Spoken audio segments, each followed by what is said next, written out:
So this next part is very important. All of these different sections need to be pulled away from the wall. We don't want there to be anything that's still coplanar. So I'm going to actually bring out my glass pieces first. So I'm going to press P, push pull, and click on the glass and bring it out a little bit. Doesn't have to be much, just has to be away from the wall. So actually, the smaller that pull, the better. And if you want to pull the other ones the same, you just don't select it first. Double click, and double click. Now I'm going to pull out the middle section and bring that out past the glass just a little bit. We will be able to paint these, so we want to make sure that we can see them so they can really have that 3D effect. One more pull, clicking on that, and we want to bring that out further. But see how it says its offset is limited? That's how much we pulled everything out from the wall so far. The trick is to just click. That's how far we pulled it, and then we can pull past that sticking point. And now we've got a 3D looking window with a lot of different surfaces to paint. Now we're going to have a window, at least one, on every wall. So if you multiply the number of walls by the number of faces that are on here, it's like 29, I think. That's an awful lot. So we're going to do something called a component, so that whatever change we make to one window happens to all of them. Let's delete the wall first, though. I'm going to click on the wall. Remember, it's a group, and I'm going to press delete.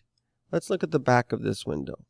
Notice how it's hollowed out. That's because we pulled things away from the wall. I did that so I could show you how to heal a surface. You just have to complete it.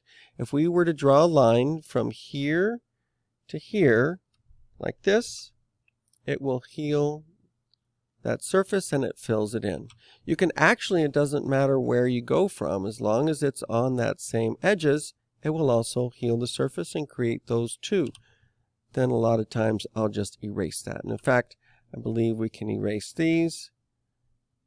You might say, oh, I want that to be smooth, and as long as the other side didn't change, you're okay. But look, it did. So some of that was a problem right here. That's the inside of the window.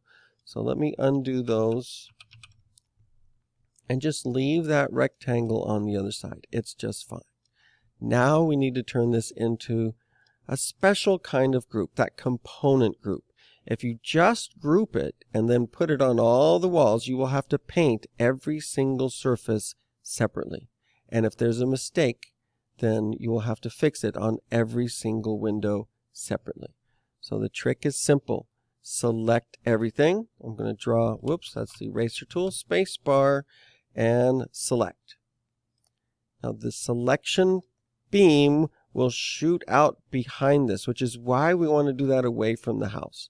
I'm going to right click on it, and instead of make group, I'm going to make a component. We need to name it, so I'm going to call this the 4-pane window. And now it's part of our model. Just move it over. Using the M move tool, I can move it over here. Don't try and move it straight there. I'm going to press my left arrow key, and now it's locked into the green. And I can just put it on the wall there.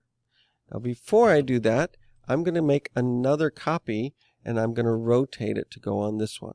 So I'm going to press spacebar to select, M to move, and move it over here. But I want it to be a copy, so I'm tapping the control key. And now I'm moving that copy.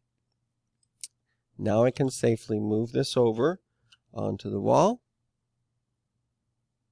And I'm going to use the rotate tool to put this on the others. You actually only need to rotate one time with the trick I'm going to show you.